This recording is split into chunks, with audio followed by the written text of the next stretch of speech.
श्रीमद वल्लभाचार्य जी महाराज ने संसार में प्रवृत्त होना भी स्वीकार किया, परंतु वल्लभाचार्य जी ने श्री विठ्ठल भगवान से यह वरदान भी मांग लिया कि पुत्र के रूप में आप ही पधारना। ये उनकी चतुराई है। वल्लभनाथ भगवान प्रसन्न हो गए और कहा ठीक है, हम आपके पुत्र बन करके आएंगे। और वल्लभाचार्य जी का वंश आगे बढ़ा। उनके दो पुत्र हुए, श्री गोपीनाथ जी और दूसरे पुत्र जो साक्षात पंडरीनाथ भगवान का ही रूप हैं, वे प्रकट हुए, जिनको बड़े प्रेम और भाव से सब लोग गोसाई श्री विठ्ठलनाथ जी के रूप में कहते हैं। बोलो गोसाई जी परम दयाल की। तो महाप्रभु श्रीमद वल्लभाचार्य जी महाराज ने तो श्रीनाथ जी को प्रकट किया, और प्रकट करने के बाद उनका दूध भोग लगाते थे, मिश्री भोग लगाते थे, केवल ग्रंथ रचना करते थे। ज्यादा श्रृंगार आदि की विस्तार वल्लभाचार्य जी ने नहीं किया। इस श्रृंगार का विस्तार तो गोसाई श्री विठ्ठलनाथ जी ने किया। वल्लभाचार्य जी के पुत्र गोसाई श्री विठ्ठलनाथ जी महाराज, कैसी पोशाक होगी, कैसा भोग आएगा, कैसा थाड़ा वस्त्र होगा, किस प्रकार की पाग होगी, कैसे कानों। अरे हमारे वृंदावन के कई आचार्य वे भी विठ्ठलनाथ जी के पास जाकर के सीख करके आते थे कि अपने अपने ठाकुरों की सेवा हम कैसे कैसे करें। इसलिए कहीं ना कहीं उसी परंपरा से, श्री विठ्ठलनाथ जी की ही परंपरा से सारे मंदिरों में यह नियम हो गया कि नियमानुसार ठाकुर जी की सेवा होगी। ऐसी पोशाक, ऐसे वस्त्र, ऐसे भाव, इस प्रकार सब चीज वैसे चलेगी। उन्हीं श्री विठ्ठलनाथ जी ने ठाकुर जी के खूब श्रृंगार का वर्धन किया। तीन भाव व्यवस्थित किए ठाकुर जी की सेवा में, राग, भोग और श्रृंगार। ठाकुर जी की सेवा में तीन प्रधानता होती है। सबसे पहला राग। ठाकुर जी को कुछ ना कुछ श्रवण कराना अति आवश्यक है। हमारे ब्रज में ऐसा भाव है कि ठाकुर जी को जब तक पद नहीं सुनाओ तब तक तो आंख नहीं खोलते। सुबह सुबह का नियम है, या तो भैरव गाओ या भैरवी गाओ, तभी ठाकुर जी के नेत्र खुलेंगे। हमारे श्री विठ्ठलनाथ जी का भाव है, ठाकुर जी के सुबह जाते सीधे उठा मत दो ठाकुर जी को, तो क्या करो? बोले सबसे पहले तो हाथन में नेक इत्र लो, और इत्र लेकर के धीमे धीमे ठाकुर जी के समीप जाओ, और जो चद्दर ओढ़ के ठाकुर जी सोए ना, वही चद्दर के ऊपर से हल्के हाथन से ठाकुर जी के पहले चरण दबाओ। अचानक ठाकुर जी उठ नहीं जाए, नन्हे बालक हैं, कहीं घबरा नहीं जाए। अच्छा एक बात और, ठाकुर जी की सेवा के प्रति ये भाव मत रखो कि भाई ये तो पर ब्रह्म परमात्मा है, इनके प्रति बाल भाव क्यों रखें। ठाकुर जी जब आपके घर में विराज गए हैं, इसका मतलब वो बालवत ही विराजे हैं। आप उनकी मैया हो, आप उनके बाबा हो, आपको उसी भाव से ही सेवा करनी पड़ेगी। और अगर उस भाव से नहीं कर रहे हो तो आपके लिए वो पाषाण है, कोई ठाकुर जी नहीं है, वो फिर पाषाण रूप ही रहेंगे। इसलिए उनके प्रति भाव, कोई संबंध तो आपको रखना पड़ेगा। और सबसे सुंदर संबंध है बंधुओं, जिसमें अपराध नहीं बनता। वो संबंध क्या है? उनको बाल रूप मानो, स्वयं को यशोदा मैया मानो। अच्छा एक बात कहें, अपने रूप बदलते रहो सेवा के अनुसार।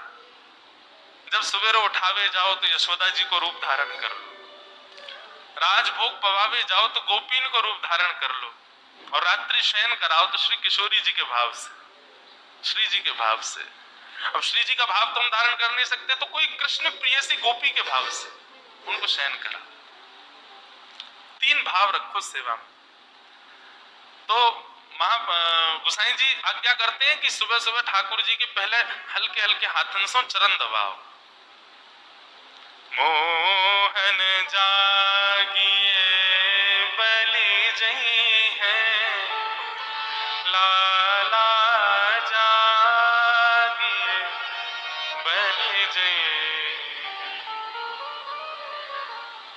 गोसाई जी वर्णन करते हैं, बोले जब यशोदा मैया उठावे जावे ना, तो ठाकुर जी उठे ना है, बार बार चदरिया ओढ़ करके कभी यहाँ करवट ले लें, कभी वहां करवट ले लें, कभी और भीतर घुस जाए। बोले मैया मुंह नींद आ रही है, उठावे मत। यशोदा मैया के लाला सूर्य निकल आयो है, सब लोग अपने अपने घरन में नहाए धो के तैयार है गए, तू अभी तक पड़ो भयो है। ऐसा बढ़िया ना लगे, जल्दी उठ जा। तो ठाकुर जी अंदर चदरिया में से ही कह रहे हैं, भैया अगर मैं उठ गयो तो तू मुंह को कहा देगी। यशोदा भैया कह रही है, बोले लाला अरे कोई बहुत बड़ा काम करे तब आदमी यो कहे कि मैं ये कर दूंगा तो तुम कहा करोगे, ये उठनो कोई तेरा बहुत बड़ा काम। बोले हाँ भैया मेरो जगनो भी तेरे का जी बहुत बड़ा काम है, मैं चाहूं तो पूरे दिन सो सकूं, पर मैं जगूंगो तो या के बदले मुझको कहां मिलेगो। तब यशोदा मैया कह रहे हैं, तेरे कारण श्याम सुंदर, तेरे कारण श्याम सुंदर, नई मुरलिया ले हूं लाला, नई मुरलिया ले मोहन जागिए बल जय है लाला जागिए बल जय है मोहन जागिए बल जय है लाला जागिए। तो इतनी सूक्ष्मता से सेवा का विस्तार किया महाप्रभु जी ने। ठाकुर जी की आरती होने के पश्चात आरती दूर रखो, उनके सम्मुख नहीं होनी चाहिए। क्यों? बोले भैया नेक्सो सो लाला है, हाथ पाम चलावे, कहीं आरती ते हाथ लगा दियो जलगो तो। कितनी सूक्ष्मता का भाव। लाल जी से दूर रखो। अरे कहां तक है, हम लोग तो बहुत संकोच करते हैं, पर ठाकुर जी की सेवा में इतना भाव भी। अगर कोई बेताल गा रहा है, बेसुर गा रहा है, कोई बहुत बस ऊंचे स्वर में गाता है, कोई राग आदि की भावना नहीं, कोई अनुराग नहीं उसकी वाणी में, तो गोसाई जी तो ये भी आज्ञा करते हैं, बोले लाला डर जाएगो वासियों को, भैया तू बाहर जाके गा ले, ठाकुर जी के आगे मत गावे, ठाकुर जी डर जाएंगे। एक बार ऐसा हुआ, कोई गा रहा था ठाकुर जी की सेवा में, लेकिन उसके ना तो स्वर थे, ना राग थे, ना ताल थी, और अनुराग भी नहीं था। भाव हो तो भी कई बार स्वर ना हो तो भी अच्छा लगता है सुनने में, अनुराग भी नहीं था। तो श्री कुम्मन दास जी ने जाकर के उसको निवेदन किया, बोले भैया तुम ऐसे मत गाओ, ठाकुर जी को बहुत श्रम हो जाता, तुम बाहर जाके गा लो, ठाकुर जी के आगे मत गाओ। वो व्यक्ति बोला, बोले कि आप नहीं जानते हो, ठाकुर जी राग नहीं देखते, ठाकुर जी स्वर नहीं देखते, ठाकुर जी कंठ नहीं देखते, ठाकुर जी तो हृदय देखते हैं। ये आप लोगों ने ही ये सब बना दिया है, राग में गाओ, सीख करके गाओ, सुन करके गाओ, रियाज करके गाओ। अरे ठाकुर जी ये सब नहीं देखते, ठाकुर जी तो सबसे रीझते हैं। तो कुम्मन दास जी की वाणी है, कुम्मन दास जी कहते हैं, बोले जिससे मानव नहीं रीझा उससे ठाकुर जी कैसे रीझ जाएंगे। जिसके स्वर से इंसान प्रसन्न नहीं हो रहा, उसके स्वर से ठाकुर जी कैसे प्रसन्न होंगे। बोले स्वर प्रधान नहीं है, राग प्रधान नहीं है, अनुराग प्रधान है। तो बड़ी सूक्ष्मता से उन्होंने सेवा व्यवस्थित की ठाकुर जी की, कैसे उठाना है, कैसे सुलाना है, किस प्रकार भाव रखना है। इसीलिए उस मार्ग को पुष्टि मार्ग कहा गया। ऐसे श्रीमद् वल्लभाचार्य जी का आज प्रादुर्भाव दिवस है। मैं इसलिए ज्यादा प्रकाश डाल रहा हूं क्योंकि उन्हीं की ही कृपा है कि मैं सेवा कर रहा हूं, आप सेवा कर रहे हो, हम आप अपने घरों में ठाकुर जी की सेवा कर रहे हैं, ये सब उन्हीं का ही अनुग्रह है। घर घर गोपाल जी बैठे हैं, आज घर घर में ठाकुर की सेवा हो रही है। तो सबसे पहला राग, उसके बाद भोग। ठाकुर जी को कोई भोग भी लगावे तो भी कुछ ना कुछ सुना करके लगावे। और तीसरा कहा श्रृंगार। श्रृंगार, श्रृंगार में तो इतनी सूक्ष्मता बताते हैं श्री गोसाई जी महाराज कि अपने अनुसार नहीं, ठाकुर जी का चिंतन करो भाव का, और उस भाव में ठाकुर जी जिस लीला में दिख रहे हो, या फिर किसी गुरु आश्रय में रह करके, किसी परंपरा के आश्रय में आकर के ठाकुर जी का वैसा भाव रखो। लेकिन हम एक बात कहते हैं कि भाई कलिकाल है, इतना ज्यादा व्यवस्थित होना बहुत असंभव है, लेकिन फिर भी भगवत सुख का भाव रखना चाहिए, श्रृंगार में भी, राग में भी और भोग में भी, उनको सुख मिले। हमारे वृंदावन में कई मंदिरों में छोटी छोटी पूड़ियां बनती हैं, बहुत छोटी। क्यों वो इतनी छोटी बनाते हैं? क्यों? ठाकुर जी को कहीं पूड़ी तोड़ने में श्रम नहीं है, जहाँ सीधी पूड़ी उठाई, सब्जी से लगाए, खा गए। जितना बड़ा मुंह उतनी बड़ी पूड़ी, छोटी छोटी। उनके सुख का विचार करके सेवा का भाव रखा जाए। हम लोग गृहस्थाश्रमी हैं, कलयुग में रह रहे हैं, इतनी ज्यादा व्यवस्थित तो नहीं कर सकते, पर फिर भी कुछ प्रयास करना चाहिए कि जिस प्रकार गुरु आज्ञा है उस आज्ञा में रह करके ठाकुर जी की सेवा की जाए, उस आज्ञा में व्यवस्थित होकर भगवत सेवा का भाव रखा जाए। एक बार कोई व्यक्ति श्रीनाथ जी के दर्शन करने आया, शालिग्राम जी की सेवा करता था। वो शालिग्राम जी बटुआ में धर के लाया, वो बटुआ किसी पेड़ पर टांग करके श्रीनाथ जी के दर्शन करने चला गया। कहीं ऐसे टांग दिए ठाकुर जी, दर्शन करने के लिए गया, दर्शन करके आने लगा तो महाप्रभु जी को प्रणाम किया। महाप्रभु वल्लभाचार्य जी महाराज ने देखा उसको, अपने आप ही बताने लगा, मैं भी ठाकुर जी की सेवा करता हूं, मैं भी शालिग्राम भगवान की सेवा करता हूं। महाप्रभु जी बोले, अच्छा कहाँ है तुम्हारे ठाकुर जी? बोले, अभी यहाँ मंदिर में भीड़ बहुत थी, मैं वो पेड़ पे टांगे आया हूँ बटुआ, अभी जाके ले लूंगा। महाप्रभु जी को इतना गुस्सा आया, बोले, ठाकुर जी को टांगने की चीज है? तुमने कहीं टांग दिए ठाकुर जी? महाप्रभु जी को क्रोध आ गया। अब वो व्यक्ति तो वहां से चला गया, लेकिन जैसे ही वो वृक्ष के पास पहुंचा तो जैसा उसका बटुआ था, ऐसे हजारों बटुआ टंग रहे थे वहां पर। अब तो वो विचलित हो गया, सारे बटुओं को खोले, सब में शालिग्राम जी और एक जैसे सारे। अब वो विचार करे, जी क्या हुआ? व्याकुल हो गया, दौड़ करके महाप्रभु जी के पास आया। बोले, मैंने आपको बताया था ना मैं भी सेवा करता हूँ। बोले, हाँ। बोले, बहुत बड़ा अपराध हो गया, पता नहीं क्या हुआ, मैं ठाकुर जी को टांग के आया, वहां तो बहुत सारे ठाकुर जी आ गए, अब क्या करूं महाप्रभु जी, कोई उपाय बताओ।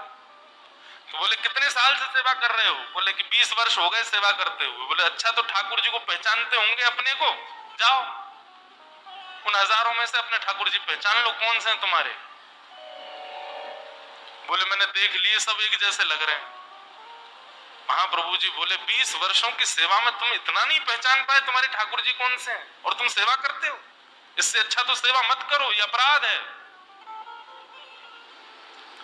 धन से भरा बटुआ होता, पहचान जाते कि ये मेरा है। और सबसे पहली बात, धन से भरा बटुआ होता तो तुम टांगते ही नहीं, अपने संग लेकर के चल रहे होते, क्योंकि धन का मूल्य जानते हो, ठाकुर जी का मूल्य नहीं समझते हो, इसलिए कहीं भी उनको रख आते हो। गलत बात। उसी दिन चरणाश्रित हो गया। सेवा की इतनी गंभीर और इतनी व्यवस्थित व्याख्या श्रीमद वल्लभाचार्य जी महाराज ने की। वे स्पष्ट कहते हैं कि भाई यहां जब तप नियम पुण्य किसके लिए, वो भगवत दर्शन। अरे तो ठाकुर जी तुम्हारे नहीं है क्या? ये साक्षात ठाकुर जी हैं, इन्हीं की ही इतनी सेवा कर दो, इनको ही इतना प्रसन्न कर दो कि अपनी जड़वत्ता का त्याग करके यही चैतन्य हो जाएं। कहीं और ठाकुर जी नहीं मिलेंगे, यही तुम्हारे जड़ ठाकुर जी ही चैतन्य हो जाएंगे। अपनी सेवा को व्यवस्थित करो। ऐसे श्रीमद वल्लभाचार्य जी महाराज, जिन्होंने ठाकुर जी के मधुर स्वरूप श्रीनाथ जी को प्रकट करके हम आप सबको आनंदित किया। आज उनका उत्सव है, श्री वल्लभाचार्य जी की जयंती है। उनको हम बारंबार प्रणाम करते हैं, बारंबार वंदन करते हैं और प्रयास किया कीजिए बंधुओं, श्री गुसाई जी के भाव, गुसाई जी यानी श्री विठलनाथ जी और महाप्रभु जी यानी श्री मद वल्लभाचार्य जी महाराज, उनकी प्रणाली का कभी नाथ द्वार जाओ, वहां से सीखो, या किसी आचार्य के अधीन होकर के कुछ कुछ सेवा के भाव है वो जो आसानी से सब कर सकते हैं, उनका प्रयास करो। महाराज जी, एक बार मेरी महाराष्ट्र में खाम गांव में कथा हुई, शेगांव के पास। तो वहां जिनके घर में मेरी कथा थी, पुष्टि मार्गीय वैष्णव, ऐसी सेवा मैंने कहीं नहीं देखी आज तक।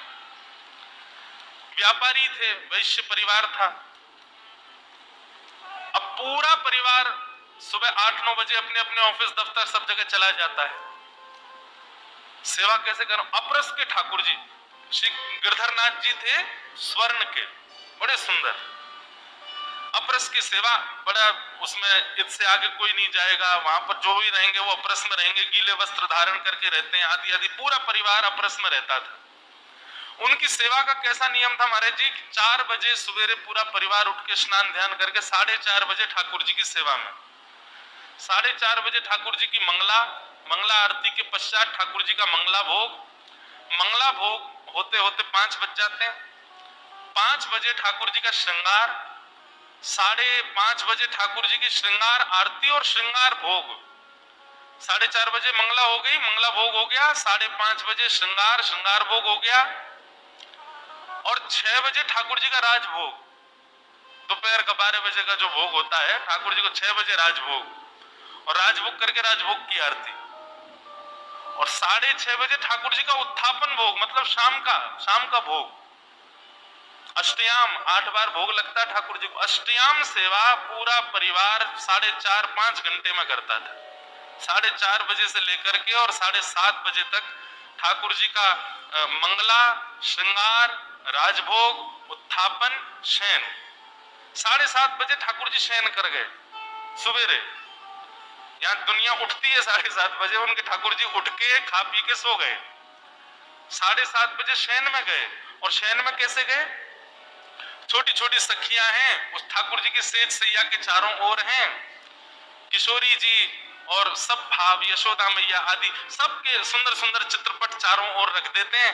ठाकुर जी की रात्रि भोग के लिए प्रसादी, ठाकुर जी के जलपान के लिए जलझारी आदि सब रख करके व्यवस्था करके, वो पूरी कक्ष, पूरा मंजिल थी वो बंद, उसमें कोई नहीं जाएगा, और सब अपना तैयार होकर के, कोई कॉलेज गया, स्कूल गए, ऑफिस गए, सब अपने कामों में लग गए। पूरे दिन की सेवा होगी ठाकुर जी की। मैंने पूछा, मैंने कहा पूरे दिन ठाकुर जी सोते रहेंगे? बोले नहीं, ठाकुर जी तो अपनी लीला में गए। बोले भगवान पे इतना समय कहां पूरे दिन विराजे? 3-4 घंटे के लिए हमारे यहाँ आए, संपूर्ण सेवा भोग प्रसाद सब स्वीकार करके ठाकुर जी ले गए। अब ठाकुर जी अपनी लीला में हैं, शयन करना चाहे शयन करें, वृंदावन जाना चाहे वृंदावन जाएं, जगन्नाथपुरी जाना चाहे वहां जाएं। ठाकुर जी अपने भाव से अब सीधे कल सवेरे 4:30 बजे उठेंगे। संपूर्ण सेवा, और इसकी आज्ञा आचार्यों ने दी है। यदि बहुत व्यस्त हैं तो आप ऐसी सेवा कर सकते हैं। एक काल में ही कुछ घंटों में ठाकुर जी की संपूर्ण दिवस की सेवा करके उनको विश्राम कराया। भाव प्राधान्य, नियम प्राधान्य, प्रेम प्राधान्य सेवा व्यवस्थित की महाप्रभु जी वल्लभाचार्य जी महाराज। उनको हम बारंबार प्रणाम करते हैं आज उनके तिथि उत्सव पर। और कितना सुंदर भाव है कि श्रीनाथ जी की सेवा की चिंता भी पंडरीनाथ भगवान को हुई, इसीलिए वल्लभाचार्य जी को गृहस्थाश्रम में भेज दिया, और फिर सेवा की चिंता के बाद सेवा करने भी स्वयं श्री विठलनाथ जी ही पधारे। स्वयं श्री पंडरीनाथ भगवान ही विठलनाथ जी के रूप में आए और आकर के श्रीनाथ जी की सेवा की। आप ही पूजे आप पुजावे, ठाकुर जी स्वयं ही पूजते हैं स्वयं को। कितना मधुर भाव है। श्री वल्लभ विठ्ठल गिरधारी, यमुना जी के बलहारी। वल्लभ में सब लोग गाओ। गिरधारी, यमुना जी के बलहारी। एक प्रसंग याद आया। श्रीमद वल्लभाचार्य जी महाराज एक बार काशी से वृंदावन जा रहे थे, और यात्रा में कई शिष्य उनके साथ थे। अष्ट सखाओं में से एक सखा हुए श्री परमानंद दास जी, जिनके बड़े प्रसिद्ध भाव हैं परमानंद स्वामी। तो परमानंद दास जी का जो जन्म स्थान है वो कन्नौज, जहाँ के इत्र बड़े प्रसिद्ध हैं। तो कन्नौज मार्ग में पड़ना था, तो महाप्रभु जी से उन्होंने प्रार्थना की, हे महाप्रभु जी, आप अगर कृपा करें तो कन्नौज मार्ग में पड़ेगा, मेरा जन्म स्थान है, आप यदि एक रात्रि मेरे घर निवास करें, आपकी भोजन प्रसादी की सब मैं उत्तम व्यवस्था वहां रखूं। तो बड़े प्रेमी थे परमानंद दास जी, बड़े प्रिय थे महाप्रभु जी को। तो आज्ञा कर दी, ठीक है हम तुम्हारे घर रुकेंगे। तो महाप्रभु जी उनके घर गए और प्रसाद आदि से निवृत्त होने के बाद में उन्होंने श्री परमानंद दास जी को आज्ञा की कि कुछ सुनाओ। ये सब पद पद जो हम लोग गाते हैं, ये लोग ये सब अष्ट सखाओं को चिंतन आता था, उनको लीला दिखाई देती थी और उसी लीला को वो गाते थे। ये महाप्रभु जी की कृपा थी उन पर कि उनको लीला का दर्शन हो जाता था। अष्ट सखाओं की वार्ता में आता है, वे नेत्रबंद करते और नेत्रबंद करके लीला का दर्शन करके फिर गाते, बताते कि लीला कैसी चल रही है। कई जगह तो ऐसा आता है, अब एक ही माखन चोरी लीला को सूरदास जी महाराज ने करीब करीब 50 पदों में वर्णन किया, ऐसे ऐसे तो कभी कभी भाव आता है, एक ही लीला 50 पद और 50 पदों में अलग अलग भाव। तो वर्णन आता है कि महाप्रभु जी की कृपा से सूरदास जी को दर्शन हो रहा है लीला का, और सूरदास जी जब बोलते थे तो उनके 50 शिष्य बैठ करके उनकी वाणी को लिखते थे, सूरदास जी जो बोलते थे। लेकिन जब 50 शिष्यों की वाणी पढ़ी जाती थी तो 50 शिष्यों की चोरी लीला में, माखन चोरी लीला में अलग अलग भिन्नता आती थी। ऐसी अद्भुतता थी उनकी कृपा, मतलब जितनी लीला ठाकुर जी ने की सबका दर्शन एक बार में हो जाता था। तो महाप्रभु जी ने एक बार परमानंद दास जी को आज्ञा की कि कुछ सुनाओ, और परमानंद दास जी ने एक विरह का पद गाया, हरि तेरी लीला की सुध आवे, हरि तेरी लीला की सुध आवे, हरि तेरी लीला की सुध आवे, हरि तेरी लीला की सुध आवे, हरि तेरी लीला की सुध कमल नयन मनमोहन मूर्ति, कमल नयन मनमोहन मूर्ति, मन मन चित्र बनावे, मन मन चित्र बनावे, लीला की सुध हरि तेरी लीला की सुध आवे, हरि तेरी लीला की सुध आवे, हरि तेरी लीला की सुध आवे। कैसे हो ठाकुर जी? कबहु निविड़ तिमिर आलिंगन, कबहु निविड़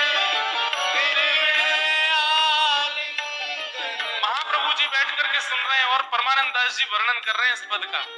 बोले ठाकुर जी कैसे हैं? बोले कभी तो इतना प्रेम आ जाता है कि जकड़ करके और हृदय से लगा लेते हैं।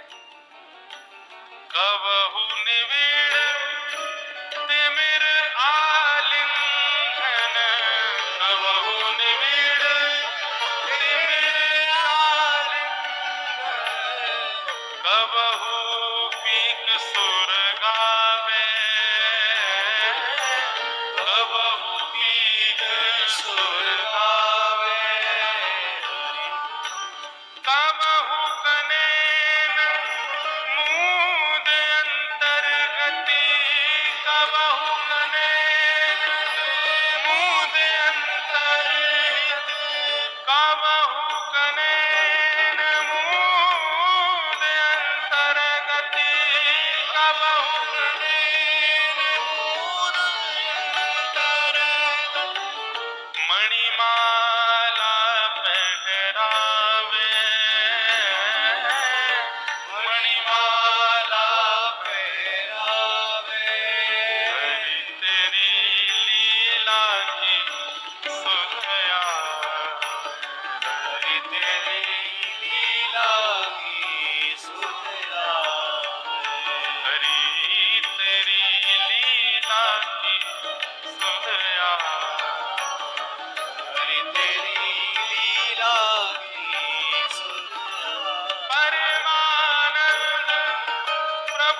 श्याम करी परमानंद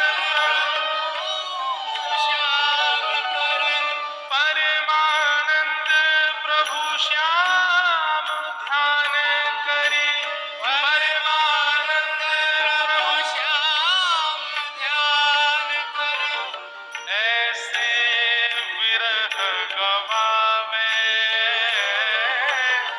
ऐसे विरह गवावे ऐसे विरह गवावे ऐसे विरह गवावे हरि तेरी लीला की सुध आवे हरि तेरी लीला की सुध आवे हरि तेरी लीला की सुध आवे हरि तेरी लीला की सुध आवे। परमानंद दास जी ने ऐसा विरह का पद गाया, नेत्र बंद करके गा रहे थे।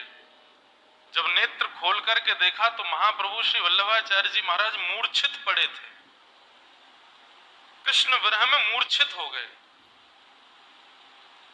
और ये मूर्छा महाप्रभु वल्लभाचार्य जी की 3 दिन के बाद टूटी।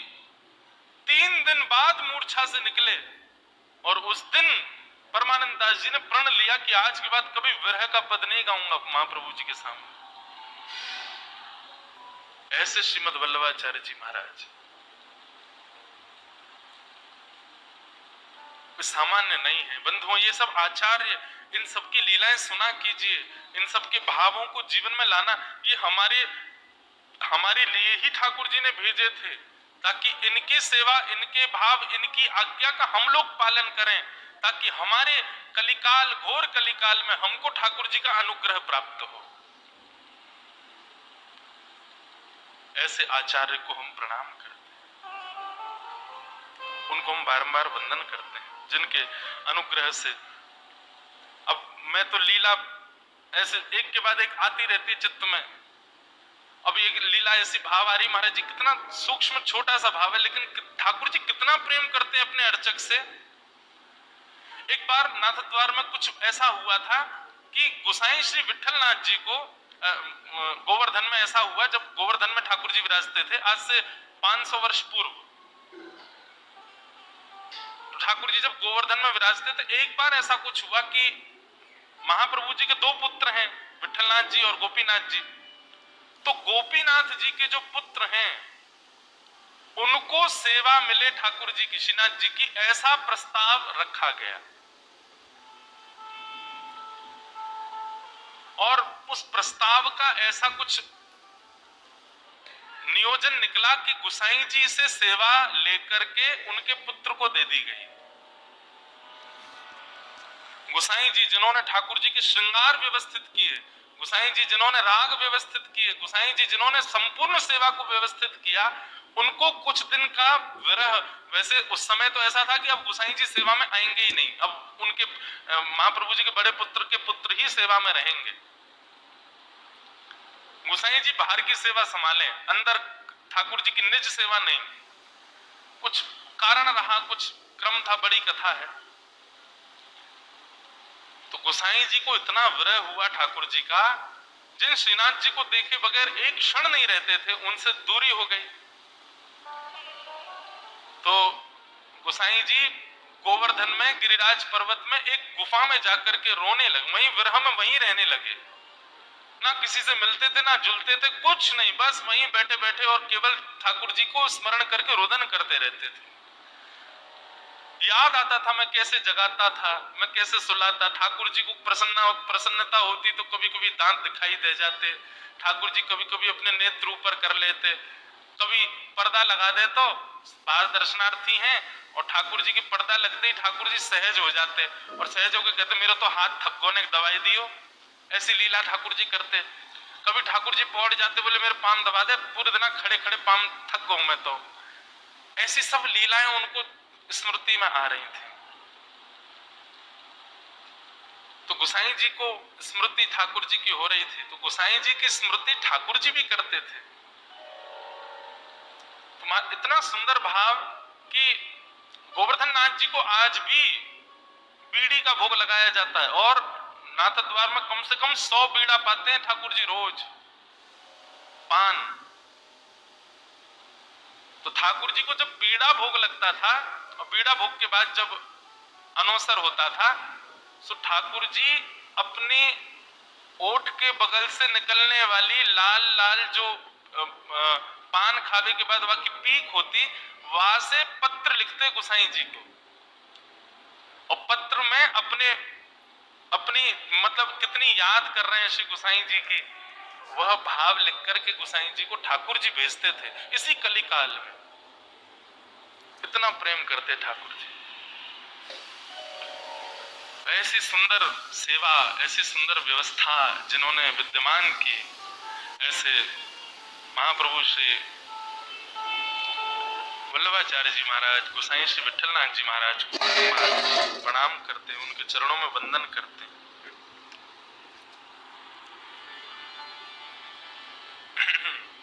बोलो गोवर्धन नाथ